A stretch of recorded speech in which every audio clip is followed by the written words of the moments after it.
Good afternoon. Welcome to Asia Society Hong Kong Center. My name is Alice Mong, Executive Director of Asia Society Hong Kong Center.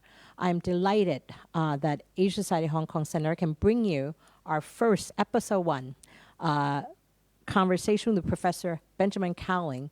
We will be talking about the coronavirus updates, facts from Hong Kong and beyond. And we're really delighted that our first guest for this series, we are hoping to make it a weekly series, is Professor Benjamin Cowling, Head of Division of Epidemiology and Biostatistics at the University of Hong Kong School of Public Health. And he has been there since 2004. And Professor Cowling is also a co-director of the WHO Collaborating Center for Infectious Disease, Epidemiology, and Control at HKU SPH. And it is really a delight for us to present Professor Cowling at our first of a series of updates. And the reason for us to present this program is really to present you some of the facts rather than some of the fiction. And we really feel Asia Society Hong Kong is the ideal place to bring you this regular update straight from Hong Kong. And we hope you will tune in regularly. But right now, it's my pleasure to turn it over to Professor Cowling to tell us some of the updates as of February 14th, 2020. Yeah, thanks very much. This is great to be here. My first time coming to Asia Society Hong Kong. I'll start with I'll say some of the things that we know so far, and then I guess in the coming hour I'll also have to explain there's quite a number of things we don't really know so far. So what we know to start with is that at some point before the middle of December 2019, a coronavirus jumped from bats into humans, perhaps through another animal in a wet market. That's the most likely explanation at the moment. And then that coronavirus has been able to transmit in humans, initially in Wuhan, and then subsequently spreading across other parts of China and outside of China as well. What we know in the earliest stage of the outbreak in Wuhan, probably the end of December and early January, each infected person on average was spreading to 2 more people. It was a relatively slow cycle, maybe every week, so that one week there might be a handful of cases, the next week there may be twice as many, and then twice as many the week after that. So it's slowly growing, but we know that by the middle of January, there's most likely 1,000 or more infections in Wuhan. And then at that point, in the middle of January, we started to identify infections in other parts of Asia, the first in Bangkok and then in Tokyo and then in quite a number of other places. The Chinese government made a number of quite careful responses to the outbreak in Wuhan. And one of them was actually the quarantine of the whole city of Wuhan and some other cities in the area. And that had the effect of stopping further exportation of infected persons from Wuhan to other countries. But we've seen still in the past week, there's been a number of infections identified in Hong Kong and also Singapore. There's not yet evidence that there's ongoing sustained transmission in any of these places. But one of our concerns is to what extent are there infections that haven't been identified in Hong Kong, Singapore, and other parts of Asia, or in the wider world. I guess we're going to have to keep a very close eye on the pattern of infections as the next weeks go by. I think you were interviewed in Time magazine on February 4th, and you had mentioned February 3rd to 9th was a critical week to assess how well China's containment strategy has fared. And so I'm just curious, your assessment, is the 3rd and 9th are still the dates? I mean, and what should we be paying attention to, other measures in the coming weeks? So towards the end of January, the city of Wuhan and some other cities were placed under quarantine with a cordon sanitaire around those cities to stop any people from entering or leaving those cities. And the intended effect of that was to reduce or even prevent cases of infection being identified outside of China.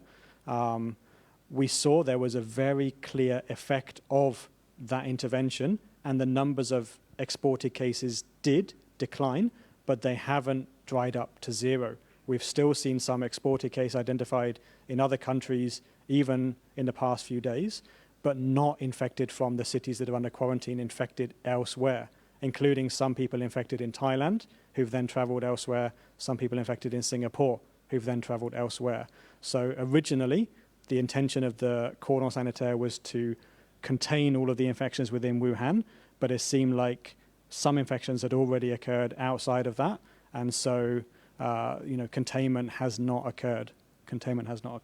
So can you, 2 days ago, the numbers apparently spiked because of a new diagnostic. So can you kind of explain about that? Because it, obviously when the news came out, sent some panic around the world. But can you, in your expert opinion, explain about that spike? Got it. So in epidemics like this, we'll often think of categories of cases because that can guide the monitoring of how an epidemic progresses, and it can also give information to doctors about how to handle different kinds of patients. So the loosest case definition, the most broad, is a suspected case, and that may be someone with a fever, maybe who's had a contact with another confirmed case. So we think they may have the coronavirus infection, we're not sure, we suspect it. So they're called a suspected case. More strict than that is a probable case, and we use this terminology for someone who's not only seems like they're suspected to have it, but almost certainly does have it. So, for example, a close contact of another coronavirus case who develops viral pneumonia. There's very few explanations for that to happen, except for they've got coronavirus infection. And so we'll often track probable cases. And in SARS, the numbers that you would have heard about, the number of SARS infections in Hong Kong, in China, all of those, it's all probable cases. And then for some probable cases, we'll use a laboratory test to confirm that they really do have the coronavirus. And so the laboratory confirmed cases tend to be a subset of all of the probable cases.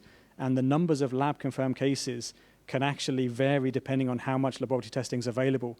In the past few weeks, we've seen numbers jump when laboratory tests are made more widely available, or when the criteria for using the test is broadened. We've also seen perhaps the evidence of caps on laboratory testing, where if a particular hospital can only do 50 tests per day, then they will only have a maximum of 50 confirmed cases in that hospital on that day, because that's the ceiling for laboratory testing. But for probable cases, the number isn't constrained in the same way. So actually, it's really a good move by the Chinese health authorities in Hubei province to expand and to report the probable cases, because it's going to give us over time a better picture of the course of the epidemic. And I guess in the rest of China, they may also begin reporting probable cases, maybe in addition to the laboratory confirmed cases. So it sounds like we have more information to work from. Right, exactly. I think one of the questions, now I would like to talk about Hong Kong. There's a worry that Hong Kong may be experiencing a community outbreak. My understanding is we are currently in a containment stage of the outbreak. What are the kind of the transmission patterns that you are seeing, and what do you think can be done to curb a possible community outbreak if things get worse?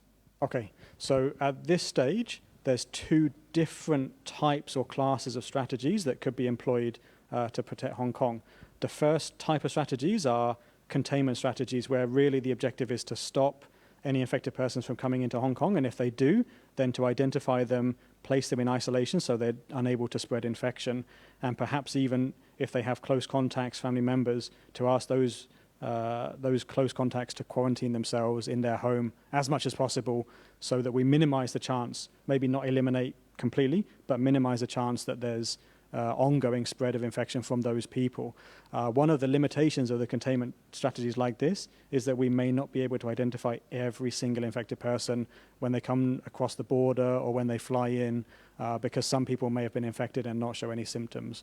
So it's kind of difficult, but that's one type of strategy. The other type of strategy is a separate group of interventions that aim to slow down transmission, or to throw water on the fire, if you like. So just try and keep transmission as low as possible. One example of that is school closures. And then, of course, we've seen lots of people wearing masks on the street. We've seen many people working at home.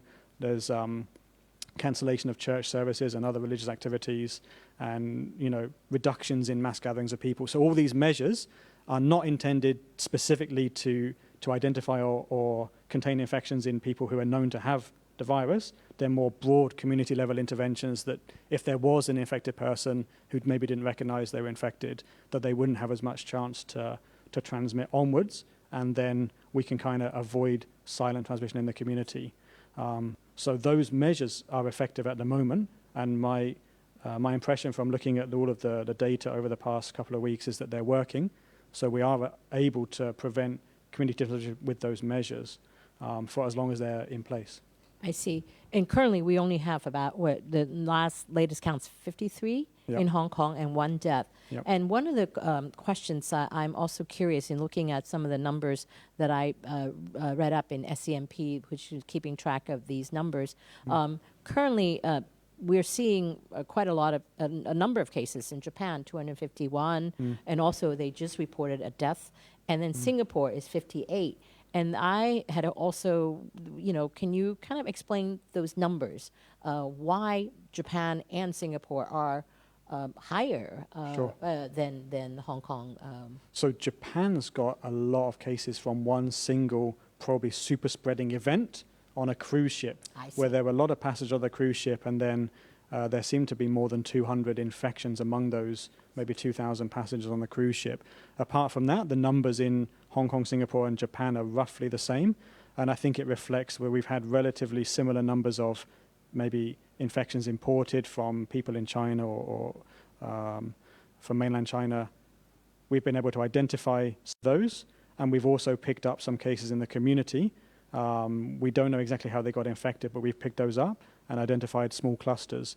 But certainly those numbers haven't been rising fast. There's just a few from day to day. There's no sign that there's an increasing rate of those kind of infections being detected. But there has been maybe, then I'm, just for those watching on Facebook Live, you have an opportunity to send in your questions, and Professor Cowling has agreed to answer as much as possible. If not on Facebook Live, we'll answer it by email or by other means later. So please, I encourage those of you who are watching, and it's I'm feeling better already, I have to say, because like many of the people living in Hong Kong right now, there's just so many untruth out there, and I just don't know what to believe. And but I was not here 17 years ago during SARS, like some of my colleagues, and I believe you were not here either, but you arrived shortly after SARS, and you had studied SARS extensively. So here in Hong Kong, I think we are very much touched by the painful memory of SARS from 17 years ago. And a lot of people are comparing this current virus to what happened with SARS in 2003. In the medical profession, can you talk about the comparisons? Is it fair? And do you see, is there improvement in the handling of the current situation? And also, what lessons have we learned from that, from 2003? Yeah. So SARS emerged probably into humans in late 2002 and spread for a number of months in China before it came to Hong Kong. And we really only learned a lot about SARS after it came to Hong Kong and a few other countries. In the early stages, it was really a big concern because we didn't exactly know what the pathogen was, how it was spreading, and how best to control it. But within probably a month of the outbreak starting in Hong Kong, scientists that were here figured out that if you can identify the patients as quickly as possible and isolate them and protect the healthcare workers with the right kind of protection, then you can really stop the onward spread, and then eventually the numbers just go down to zero. For SARS, it had two particular properties, which I want to contrast with the new coronavirus. So for SARS, almost every infection was severe. That means almost everybody that we know was infected with SARS coronavirus, everybody that we know about infected with SARS coronavirus had more severe disease, mostly pneumonia, requiring hospitalization. So we could identify them and then isolate them. And the second property of SARS is that patients were infectious probably 3 to 7 days after onset of symptoms, which is the time when they were in the hospital, most likely in the isolation room in the hospital, and all the doctors and nurses are protecting themselves. So we did see quite a bit of transmission in hospitals in the early stages, but that was controlled, and that's how we got SARS under control in Hong Kong and also in other parts of the world that were affected. So two key properties. Most infections are severe, almost all infections are severe in fact, and secondly, infectiousness is sometime after illness onset. For the new coronavirus, it's got two important differences. So it is still a coronavirus. It's similar to the SARS coronavirus. Also, it came from bats originally. But the two key differences are that for the new coronavirus, most infections are mild, not requiring hospitalization. And secondly, infectiousness seems to be highest around the time of symptom onset, which means for the new coronavirus, unlike SARS, we can have infected people maybe with mild symptom like a mild fever, a sore throat, a tickle in the throat, a cough. They can take a paracetamol, go to work as normal, and potentially infect other people in the community before they've even realized, that anything's wrong, because it can easily be confused with lots of other illnesses. So I think the new coronavirus is going to be much more difficult to contain and much more difficult to control than SARS. And SARS was difficult, but the new coronavirus is very, very different in those two important regards. And I think that's going to be really a challenge.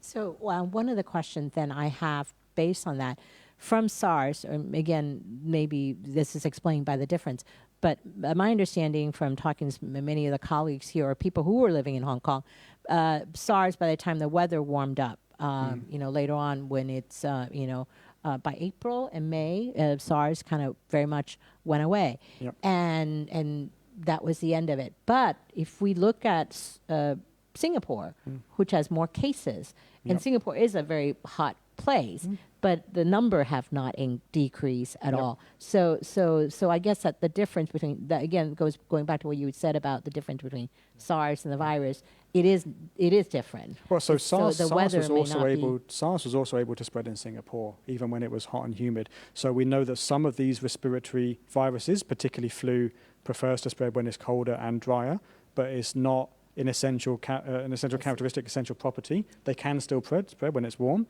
And for the new coronavirus, I don't think we understand yet whether the hot weather would reduce transmission.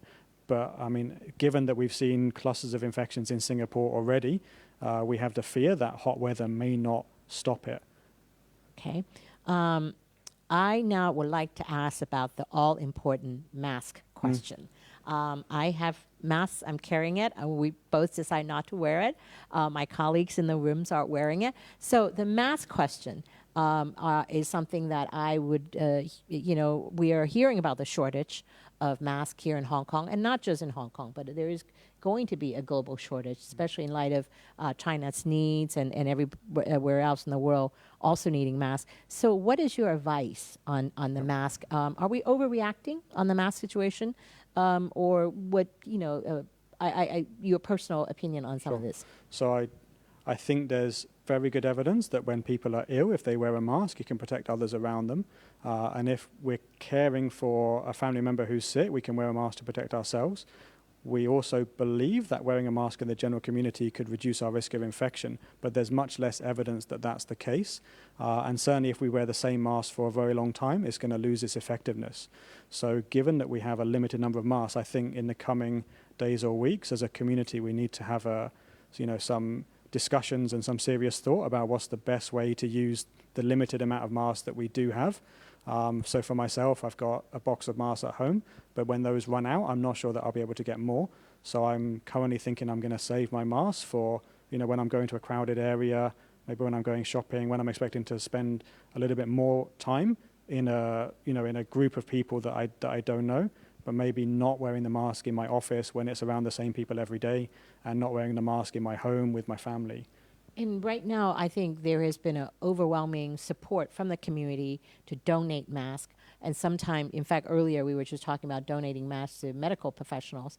But you had a very good point about who really needs it right now. So if we are talking about donation, who are some of the community that we might be able to think about donating so I mean, we've seen with the new coronavirus that the most vulnerable to severe infection are the older people, older adults, and people with underlying medical conditions. So, I mean, I would say if we're thinking of donating masks to anyone, then those would be the highest priority. I think for medical professionals, they have specific requirements about the kind of mask that they're required to wear when they're in the hospital and interacting with patients. So, I think for our own masks, if we'd like to donate them, then probably the vulnerable older adults and then, those kind of groups would really value Yeah, I think that's really interesting. Great advice, and we will have information on that hopefully on our website. And I know SCMP has also listed some of the community and elderly center who might be needing these masks, and we will work on that. I think since a lot of us are not working, those of us here at Asia Society, we are working in terms of putting programs like this. But those of you who are out there thinking about doing something for the community, we would certainly encourage you to think about all the vulnerable community who are needing it, especially the elderly. So stay tuned. We're going to have you're going to hear more about things that Asia Society will be doing on that front. But in terms of what are you currently looking in terms of the kind of the milestones that you are looking at? I want to ask. I mean, like a lot of people are concerned about the end, and in some ways you kind of answered it previously. But how long do you think this epidemic is going to last, and what are some of the the milestones that you're going to be looking for that will kind of help us see the light at the end of the tunnel? Got it. So I've got really two critical questions that I'm now working hard to answer, hopefully as soon as possible. The first one is about the severity profile of infections, the average severity profile. So we know that this coronavirus is able to cause very severe disease in older adults and people with underlying conditions. We've seen quite a number of deaths in older adults.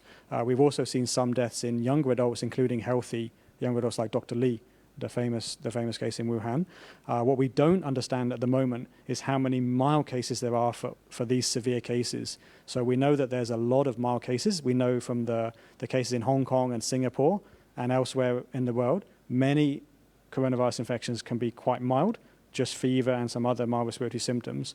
What we don't have a good measure of at the moment is how many mild cases are there for every severe case with pneumonia. Is it 10 mild cases for every one severe case, or is it 100 mild cases for every severe case, or somewhere between those two? If we can pin that down, it would really help a lot in order for us to judge, what kind of measures would be appropriate to sustain, which kind of measures could be reduced. When we think about measures that were taken in SARS, there are a lot of drastic measures. When we think about measures that are taken in typical flu seasons, we do take measures in Hong Kong, but not as drastic. We kind of tune them according to the potential impact of, local transmission of an infection. That's the first question. Second question is, can children be infected and can they infect others? We really haven't seen enough evidence of whether this is the case or not from information from whether it's China or even other parts of the world. We know that there's been some infections in children, maybe about 1% of the cases reported from China, and that does include some severe cases in children. But in general, our understanding is most likely there's a lot of mild infections in children. Maybe their immunity is better in some way to fight off this coronavirus, so they just get mild symptoms. But if the children can get it, and if they can also spread it in the community, then a measure like school closures that Hong Kong's currently doing, is kind of a very proactive measure. Then that would really be an important thing to keep if we want to, really suppress transmission in the community. If we were to reopen schools and then have a surge in cases, unless we were confident that, by and large, most infections are really quite mild and it's like a flu season, so we just need to prepare and protect the vulnerable people. I think that's really the two questions we need to sort out. Well, then this is a question from the public, talking about the coronavirus versus the flu. What are the differences, I think, in terms of the mortality and routes of transmission and prevention and so on? So we don't fully understand the routes of transmission of the coronavirus, but we presume they're similar to flu, which means they can spread through prolonged close contact with respiratory droplets from breathing and from coughing. We think that the coronavirus can also survive on surfaces for a period of time. We don't know how long, but we suspect that environmental route might also be a way in which the coronavirus can spread. And so that makes it a little bit more difficult to know what to avoid, because we don't only avoid crowded places, we also avoid touching things that other people might have touched. And then we're also careful to wash our hands as often as possible. In terms of the similarities and differences with flu, it's a slower disease process than flu. Flu has a very short incubation period and a very quick transmission cycle. The coronavirus is longer, so flu is like 2 or 3 days from when someone's infected to when they pass on infection to the next person. Coronavirus more like 6 days maybe. So it's a longer cycle. Otherwise there's actually quite a number of similarities in terms of the kind of disease that can be caused. But we do think at the moment that the new coronavirus is causing more severe illnesses than flu. For example, we've seen a number of healthcare workers succumb to illness, and it's just reported today that a number have died. That's unusual to see healthcare workers die of influenza. So, that gives us a signal, an indication that this virus is a little bit nastier, a little bit more, a little bit more severe on average than influenza. And we should probably be a little bit more careful in terms of community measures and trying to slow down transmission. This is also another question from the Facebook Live. It seems like every year we see new strains of kind of coronavirus like SARS, MERS. Is this inevitable? And if so, when do you guess the next one will be? I mean, is this something we have to expect every year? Yeah. So when SARS came in 2003 and then we were able to contain it, we didn't really see SARS again after that. We know there's other viruses, coronaviruses like SARS in bats, but maybe didn't have a chance to spread to humans. I think if we could minimize the chance for bat viruses to infect humans, then we could, stave off more of these from coming. But as long as, we have wild animals being sold for meat in wet markets in China, there's always going to be a risk that one of them might have had an infection of one of these kind of coronaviruses that then has a chance to spread into humans. For MERS, it's a little bit different because that's a virus in camels in the Middle East, and camels are really, one of the few animals that can survive in the desert in the Middle East. They're really valuable animals, and so it's difficult to see how we could eliminate MERS from the camels in the Middle East. And then from time to time, that means we're going to see occasional infections of humans. But MERS doesn't seem to have the same capacity to spread from person to person as the new coronavirus does. So MERS outbreaks tend to be, there's an outbreak like there was of SARS, maybe in a hospital, and then it's identified and it's got under control. And then that's, it's a relatively smaller outbreaks from time to time. I had previously asked you a question about the pandemic question. It's now, when will is it likely that the coronavirus, will become a pandemic? Yeah. So it's too early to say. I think we would call it a pandemic if we were confident that there's ongoing transmission of the coronavirus in different parts of the world. So we've seen now that there has been ongoing transmission in Wuhan, perhaps also in some other parts of China, although that's less clear. Not yet in Singapore and Hong Kong, although we've seen some chains of transmission. Once we've identified the chain of transmission, we've been able to cut out further infections. So we've broken the chains of transmission. But I can imagine that this coronavirus is going to be very difficult to contain. We don't know a lot about whether there's infection spreading in other places in Asia. We imagine that some countries in the region should have had infected persons traveling there, maybe not detected. There's still a question about whether those have been able to spread infection and whether there's any chains of transmission. I think it's too early to say whether it's going to be a pandemic, but certainly if we heard reports that there was transmission going on in other continents outside Asia, then I think the WHO would start to think about whether to call it a pandemic. I think this is another question from the Facebook Live audience.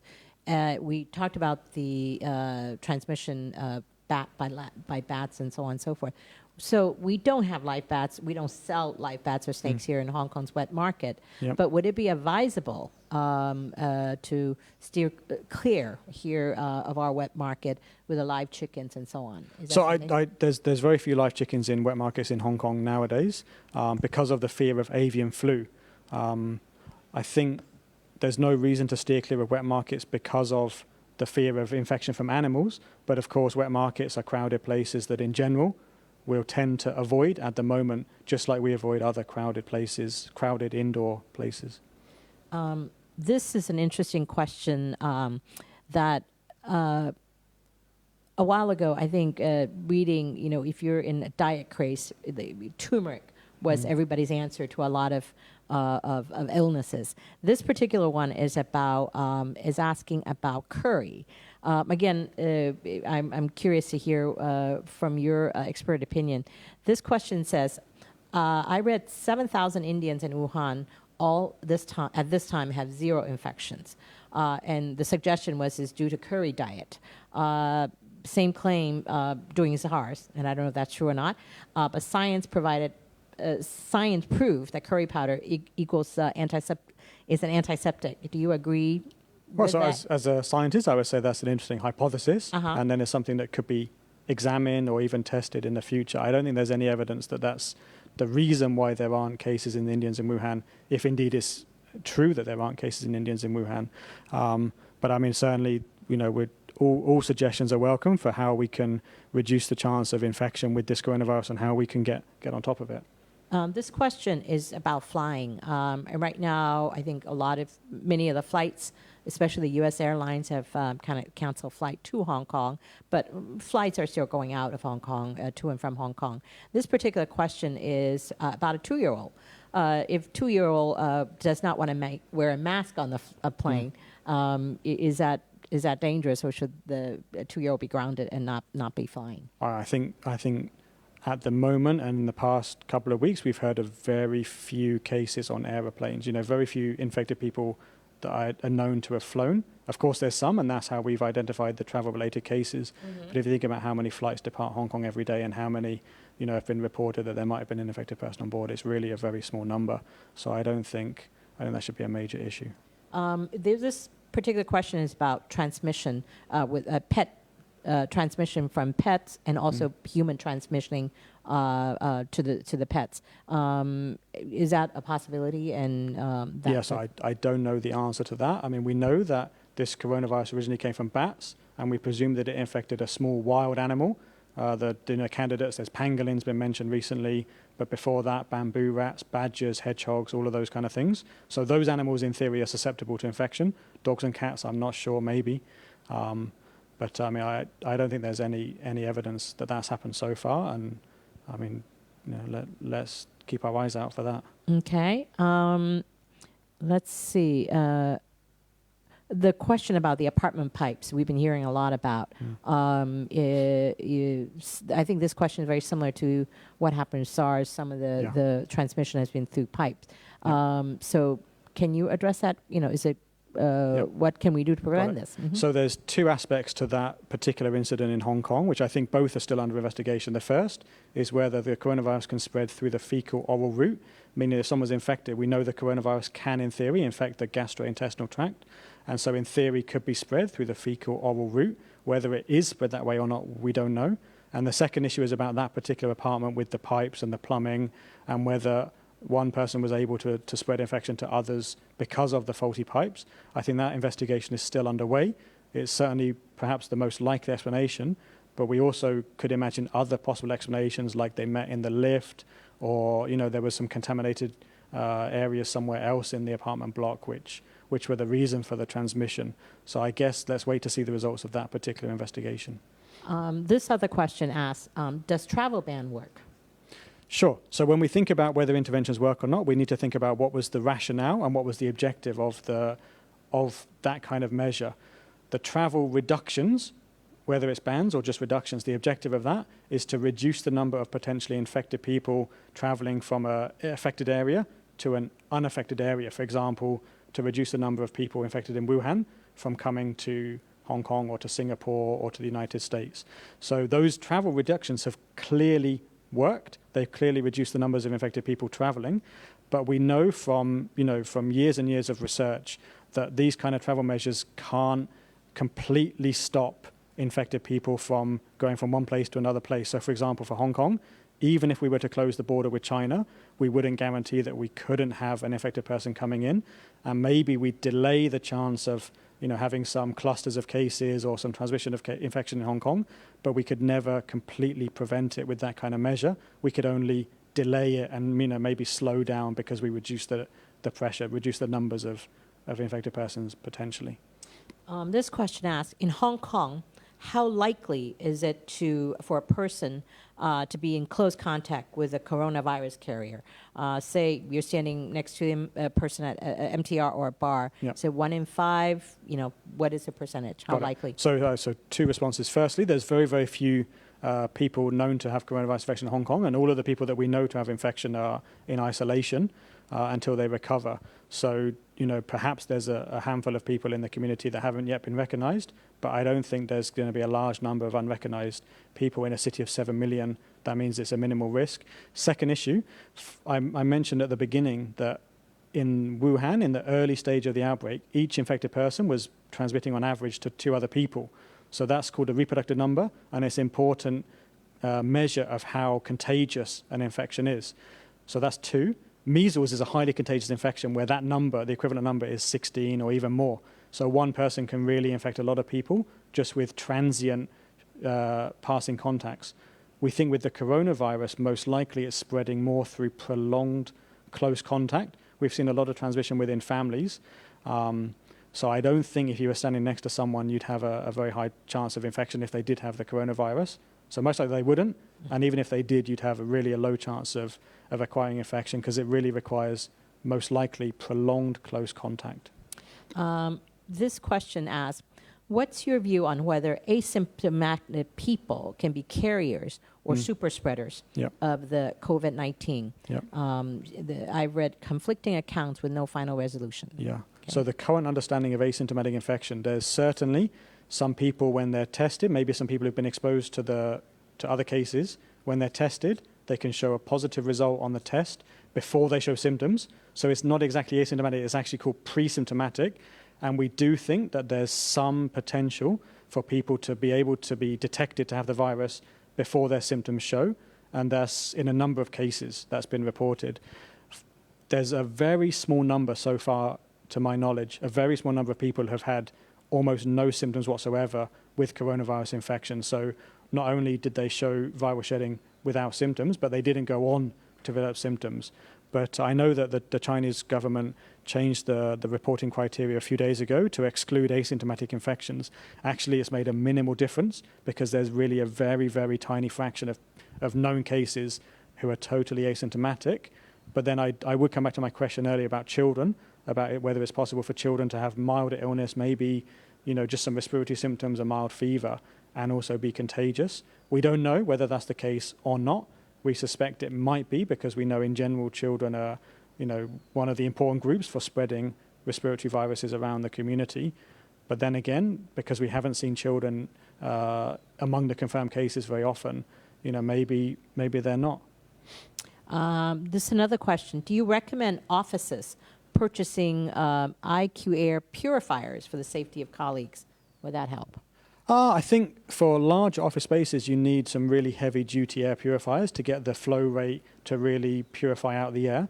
And I'm not sure what's the evidence for those purifiers really reducing the risk of transmission, given that what we know about transmission is that it's most likely prolonged close contact. So unless you're having prolonged close contact next to the purifier, I don't know whether the purifier would help a lot. But then again, maybe we take every measure possible to try to prevent transmission in offices and in other places. So certainly, can consider. This question asks, can a person test negative and later test positive for COVID-19? Yeah, that's happened many times.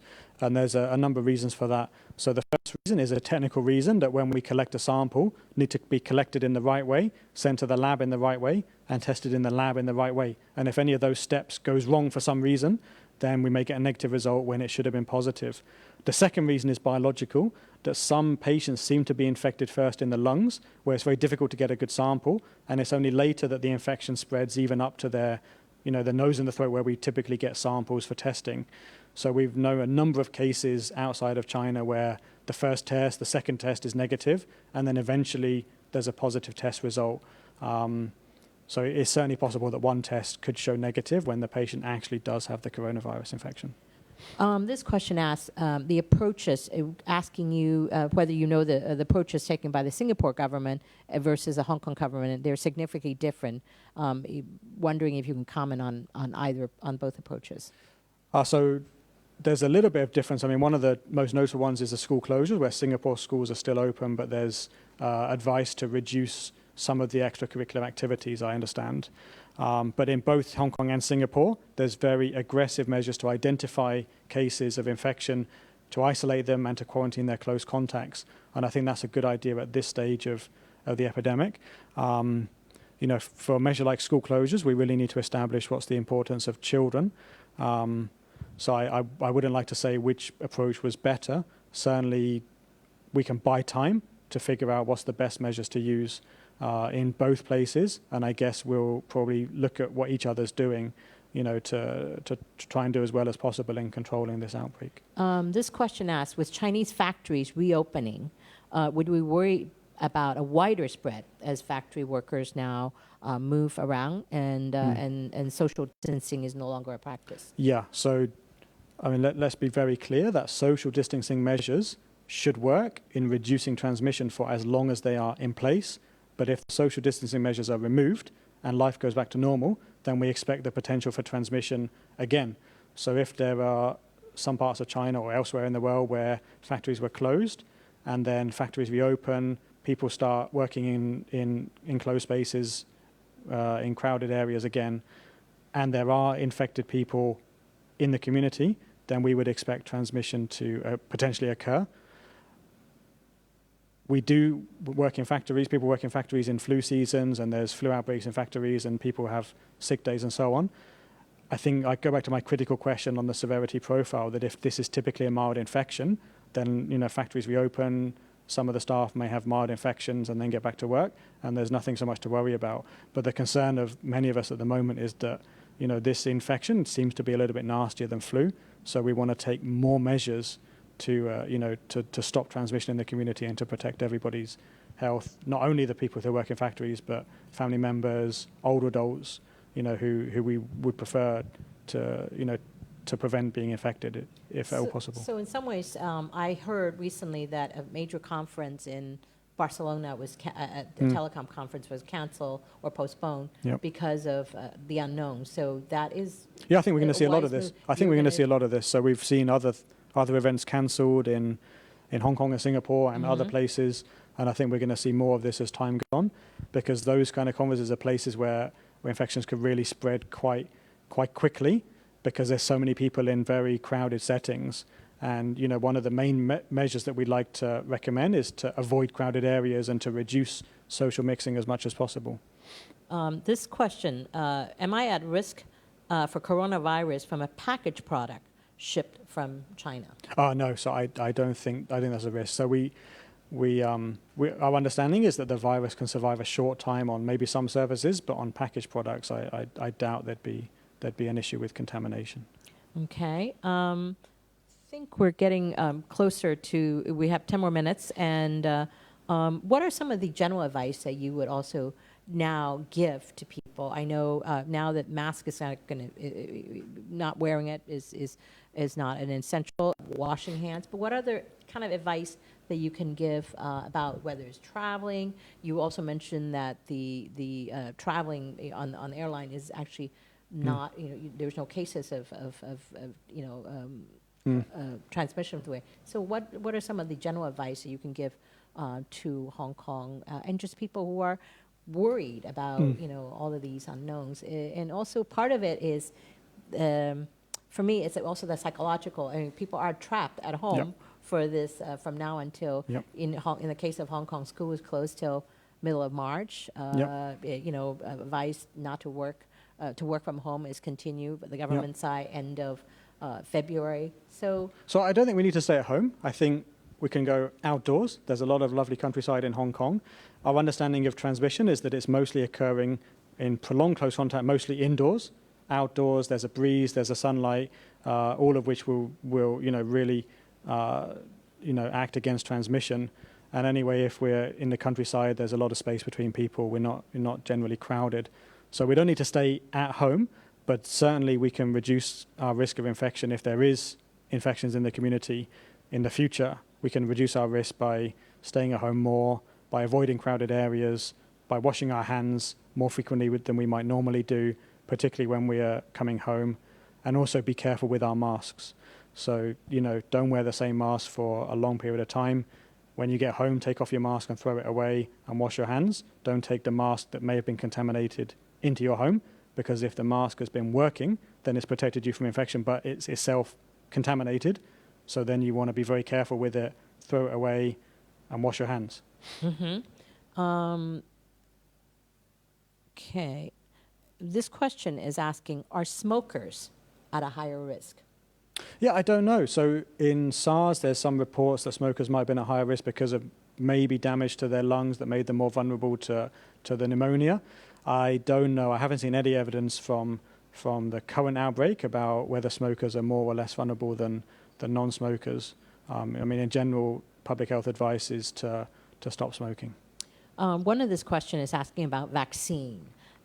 Is a lot of stuff is being tested, and there's also been talk of age-related drugs. So are we coming close to some sort of breakthrough? There's a lot of promising options for treatment. So there's some AIDS drugs, there's some other antiviral drugs which are being tested specifically against the coronavirus in China, and we're eagerly awaiting the results of those earliest clinical trials. There's another approach which is not using a drug, but using the blood from recovered patients who've developed antibodies. So get their blood, their antibodies, and give it to the patients that are currently in hospital and maybe help them to recover more quickly. So again, that should probably be tested. In terms of vaccines, that's a longer time cycle. So I guess we'll know more about treatments within the next few weeks and then months. But for vaccines, it's really a timescale of years, not months. There's a few possible approaches which are already being tested out in the very initial stages in laboratories, but there's a lot of steps involved before we can get a vaccine that can be widely used. You know, we need to test it in the laboratory, then it needs to be tested on some animals, and we need to figure out which animals will be the best ones to test with first, and then we need to test in humans to make sure it's safe, and then we need to test in humans to make sure that it can, you know, give some kind of protection, and then only after we've done all of those things, then we can talk about manufacturing in larger quantities and using it more widely. So we're talking about years, I would guess, not months for vaccine. And do you see possible collaborations? Is that an area in terms of, you know, companies from the U.S., and China? Sure. I think a lot of companies around the world have been working on vaccines for other diseases and now thinking about whether their technologies could be adapted to, you know, add in the coronavirus bits instead of the other virus bits that they were working on before. And then there's, you know, massive opportunities for companies to work together to compare their approaches and figure out as quickly as possible what are the best ways, the best potential ways to develop a vaccine that works. So I guess this is going to be my last question to you in terms of what is really kind of keeping you up at night? What are you your number one worry right now in terms of this virus? So I'm just worried that we haven't been able to contain the spread in China, and that, you know, I have cold sweats about whether we're suddenly going to discover that it's been spreading in another part of the world that we didn't realize, and suddenly there's quite a number of infections. And then, you know, all of the efforts that have been made in China, all the efforts in Hong Kong and Singapore, they're going to have to, you know, if my fear is true, they're going to have to continue for a while, because we're not only going to have to worry about infected people coming across the border or from Singapore or from Thailand, but maybe from other parts of the world as well.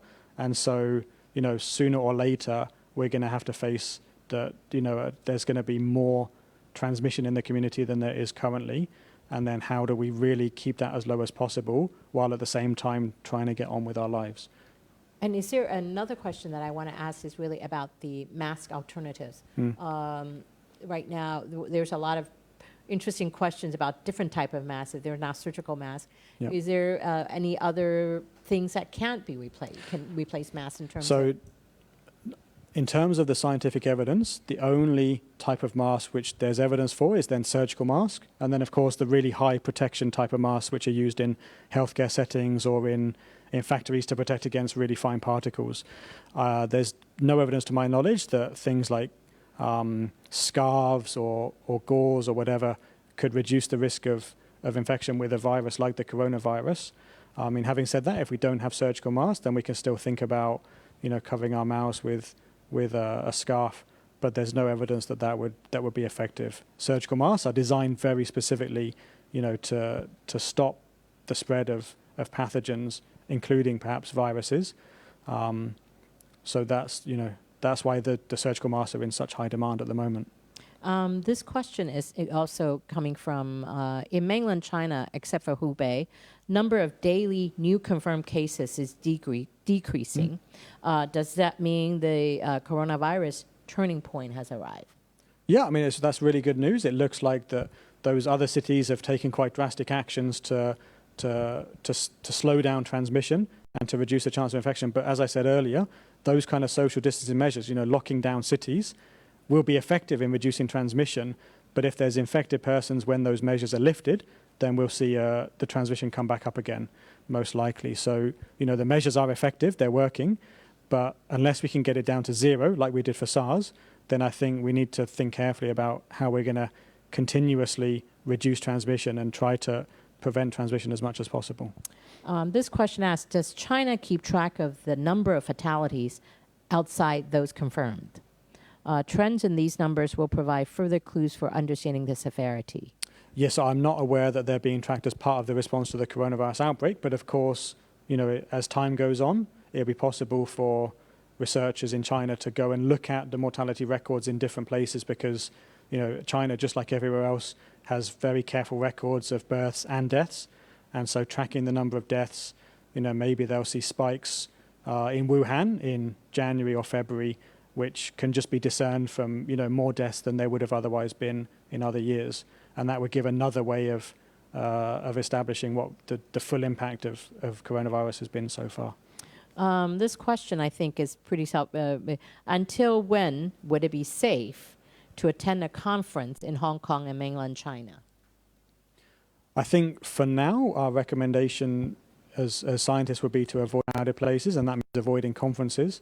In the future, I don't know how long the current situation will last for. Maybe we can think of ways to have conferences that don't require such a lot of people in small spaces. But I can't give a time scale. I think we are coming toward the end. And I think I'm going to, your advice about getting people out there in open space is something that I want to echo. Asia Society, I just want to remind those who are watching this, we have chosen to open Asia Society Hong Kong Center because of our outdoor space. Although the gallery is closed right now for our next installation of next exhibition, and we're announcing perhaps a delay in the opening because of the confined spaces, but the outdoor space is open.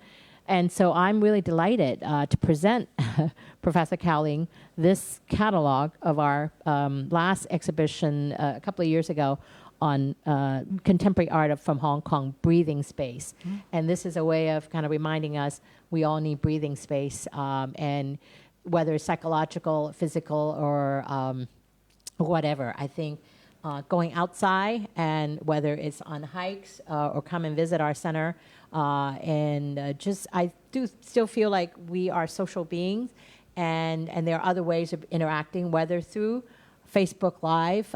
We're going to be doing more of these type of events. In fact, I think there's one next week, and we will be keeping up with the technology. And like you said, I think conferences, certain events can still be done online and through the use of technology. So please stay with us, and we look forward to welcoming you back for the episode 2 on coronavirus from Hong Kong and beyond. Thank you. Thank you. Thank you, Professor Cowling. Thank you very much. Enjoy, and something you can read while you're indoor in your office or at home. Thank you very much. Thank you so much. Thank you.